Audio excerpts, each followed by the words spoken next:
Hey guys, so yung pamangkin ko may dengue siya. Inadmit muna siya sa hospital. Nire-reading ko yung temp niya every hour. Tapos check ko yung pag-ihi niya, then pupo niya. So, yun. And itong ano niya, swell. Uminom ng tubig, kaya medyo matagal din siya umihi. Wala siyang gana. Ganun siguro pag may dengue.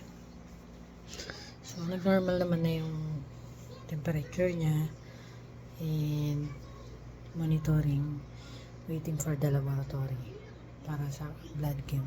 Hindi kaya na kinain pagkain niya. So, binalan siya ng papa niya nito. So, may bisita siya. And dito rin niya. Parang siyang KFC. So, kompleto naman kaya lang walang gana.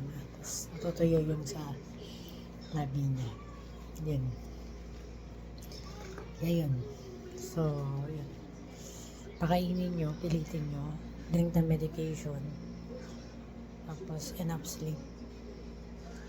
And, dapat talaga may swero para nare-replenish yung body fluids. So, yun lang.